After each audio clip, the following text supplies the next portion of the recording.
Now that damn Nick. This might be a long video, y'all, because I got to take y'all on a journey. I need y'all to understand why this whole talk of him being this golden retriever subby kind of guy is not correct. Just walk with me for a second. Let's go back to day one, right? Nick and Olandria meet. Olandria is asked to pick the two guys that she thinks is cute and she may want to potentially couple up with. She picks Taylor and Nick. She kisses them both. Obviously, the kiss was enough to make an impression on Nick. Now let's fast forward to the blindfold challenge. Because that is the exact moment that I knew that that man was a demon in disguise. Just follow me for a second. Okay, let's go back to that blindfold challenge, right? Before Nick was selected, he went up to Olandria. But what did Nick do before he kissed her? See, I feel like paying attention to cues and the language that's being spoken, even though no words are being said, I feel like that's becoming a lost art. And y'all got to pick up on stuff. You got to pay attention. This is why y'all need to read more, because you would if you read, right? But anyway, back to the blindfold challenge. He hovered over her face before he kissed her. Now, we know when one of your senses is not available, your other senses become heightened. And this demon decided to hover over her face while she was blindfolded. And y'all talking about this man is a golden retriever and a sub? Okay. He hovered over her face so that she could feel his body heat, so that she could identify his scent. He hovered over her face to create anticipation and desire. And then he went in for the kiss and he kissed her down. So much so that when they were done, Olandria was like, who the fuck was that? And this is a golden retriever. So, okay. And that was the first step of him getting Olandria by any means necessary. I think Nick, after he kissed her, upon meeting her, he was like, oh yeah, I'm going to have to get her. But I think he also knew that it was going to be a tall order. And so he just immediately went into, I'm going to wear her down physically because I might not be able to get to her in a couple. So just in case I'm not, I'm going to utilize these challenges and wear her ass down. And that's exactly what he did. After that blindfold challenge, every challenge, he just kept picking her, kept kissing her, kept picking her, kept kissing her so that she could just identify. She's getting a feeling every time she kisses him. It's creating this feeling. He is literally creating desire. Because they might not be able to test their romantic connections because they both are in couples, but they can use the challenges to enhance their physical connection, and that's exactly what Nick did. Does Nick and Olandria's relationship make sense to you? I feel like I understand it. He's always like wanted to get to know her and stuff, and I feel like didn't have the opportunity. And even when they got coupled up during Casa,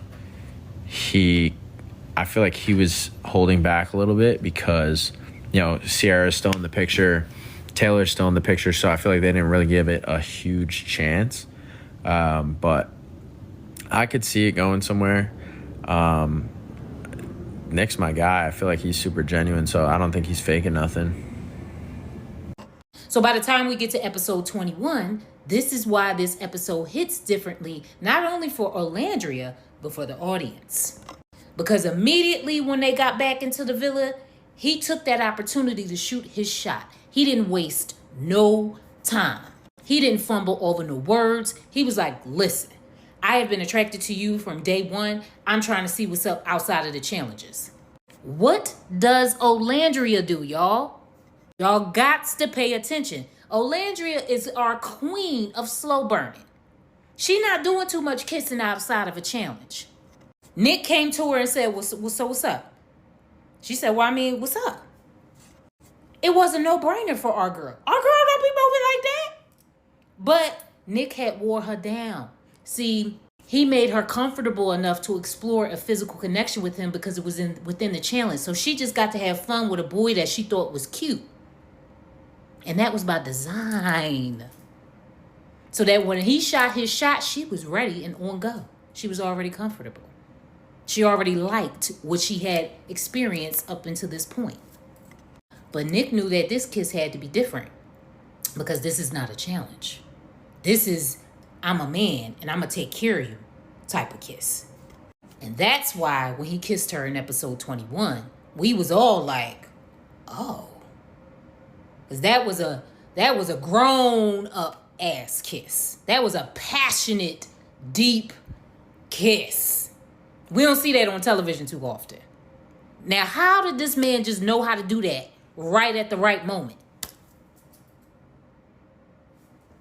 Nick is a sniper. Nick is a demon.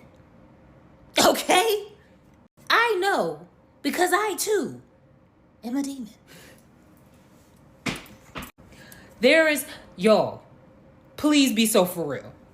Y'all know how when he was talking about how when he got down with Cierra, oh, best 45 seconds of my life, it was just too much build up, da-da-da-da.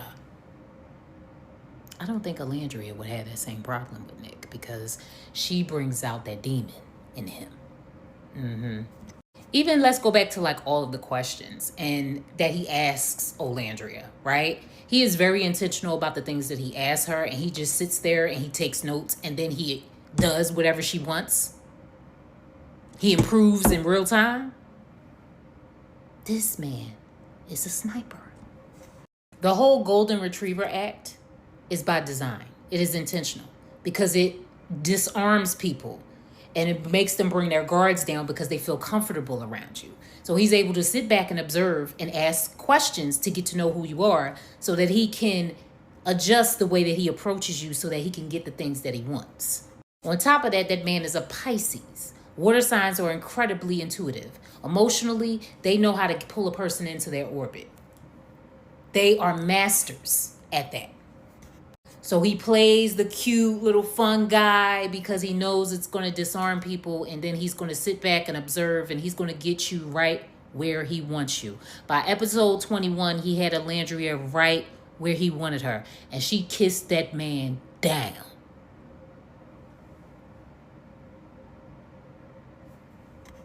That is not just some subservient golden retriever. That is a demon. Which couple has the best chance of making it in the outside world besides you and Brian? I would have to say Olandria and Nick. Really? Yeah. Olandria and Nick families spoke about cookouts already and inviting each other's over to their household. So I really do think that they're going to be a good couple. Olandria was given a chance to stay in the villa by recoupling with Nick. How did you feel about the connection? Did you feel like it was genuine? Yeah. Okay. Yeah. Really? Okay. Especially with how they were in the villa prior to that. I feel like they definitely already had that friendship connection to begin with.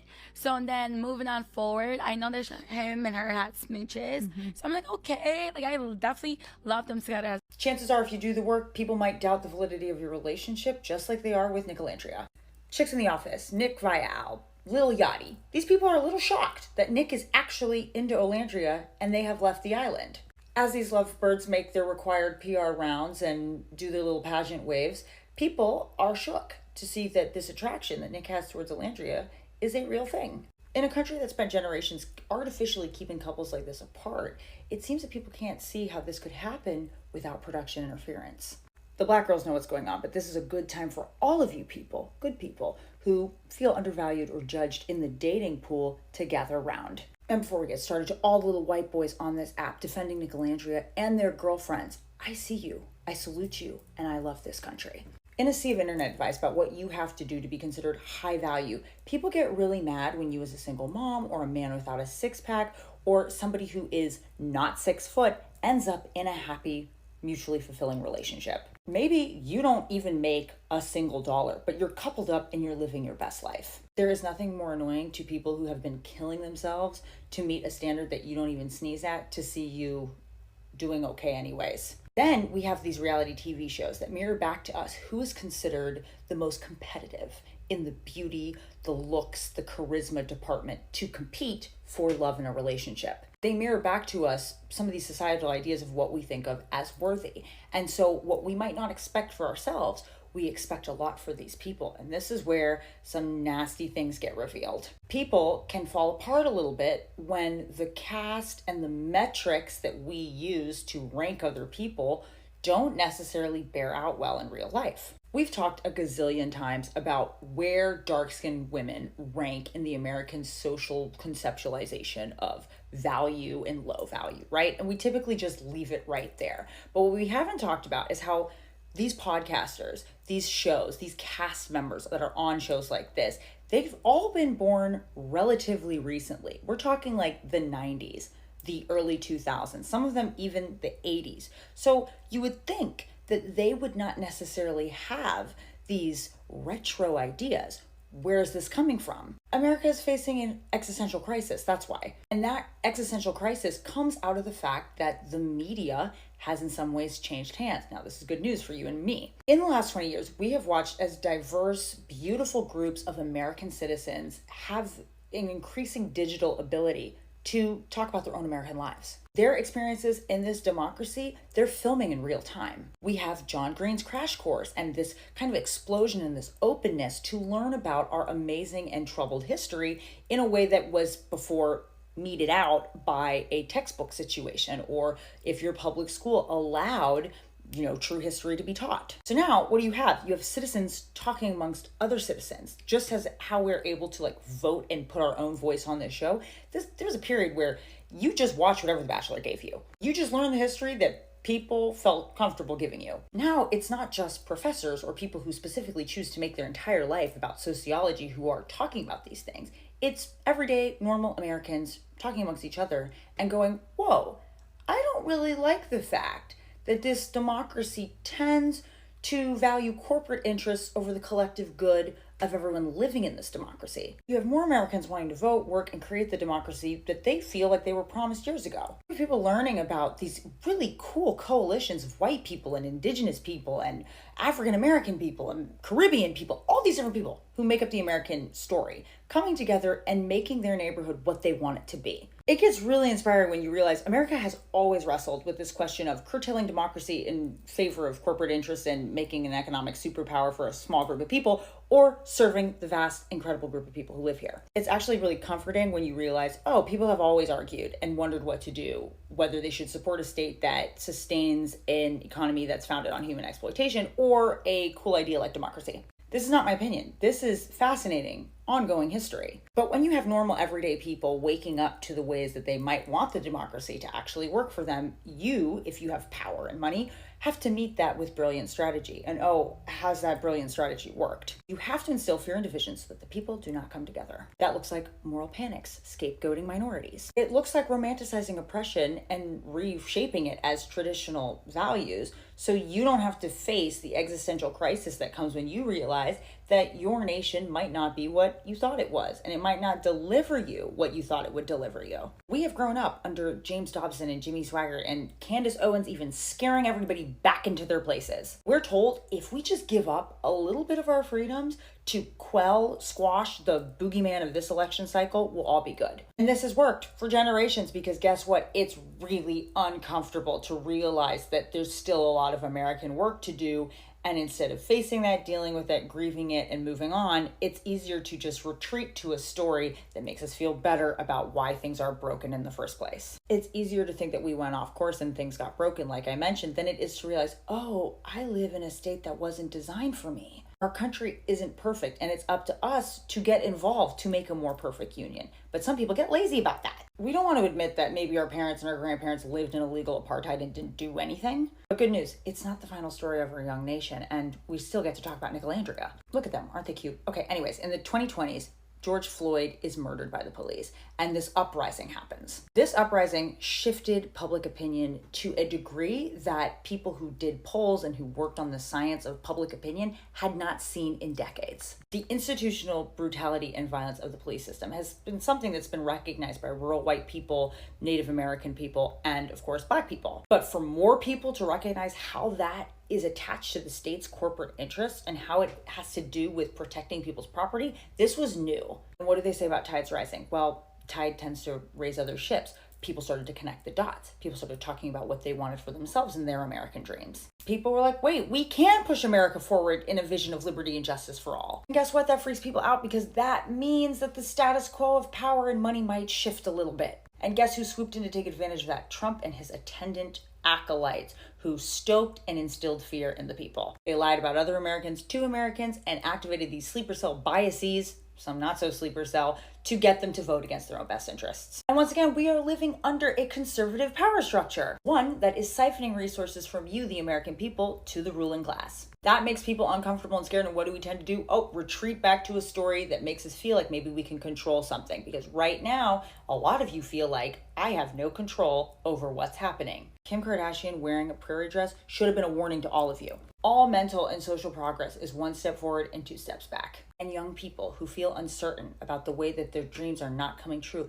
they retreat back to old scripts to get a sense of normalcy. That's how you have 20-somethings on podcasts interrogating Nick about his attraction to a beautiful dark-skinned woman. Those unexamined biases about being thin, being blonde, and being fertile, they're back. That's why men like Andrew Tate screaming and bullying other young men has been acceptable for so long. People feel lost, they want a checklist, and if your masculinity or femininity is something you have to earn, you're just that much more controllable. Nick is a hot, white, popular guy who is about to cash out on some significant brand deals. Guess what that makes him in the dating pool?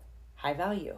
According to old metrics, he has one of the highest social values that anyone in this country can possibly have. So guess what? He's assumed to pick someone with similar high social value. Shocker, some white women will assume that that is them. What is the entire social history of dark-skinned black women in this country? Oh, being legally assigned the lowest social ranking. In the mid-2010s, when you're having content for black people by black people, you were getting explicit calls to not cast dark-skinned women. They only wanted light-skinned girls. The country's default social positioning, legal positioning towards dark-skinned black women, use them and leave them. Some of you hear that and go, oh, Alex, are you saying that white people are bad? No, I'm saying that a country, any country, will make up an arbitrary story about the bodies that they happen to kidnap and capture to get capital out of. People with European ancestry, they're not the problem. A racist and classist socialization, that's the issue. People assumed that Cierra, who they ranked in their heads as higher value than Olandria because she was lighter skinned, was going to recouple up with Nick at the end of all this. Little Yachty himself doesn't even probably fully grasp why he doubts in a love like this, because all people have are their default metrics. It's amazing to me that so many other people have walked off this show, or even The Bachelor,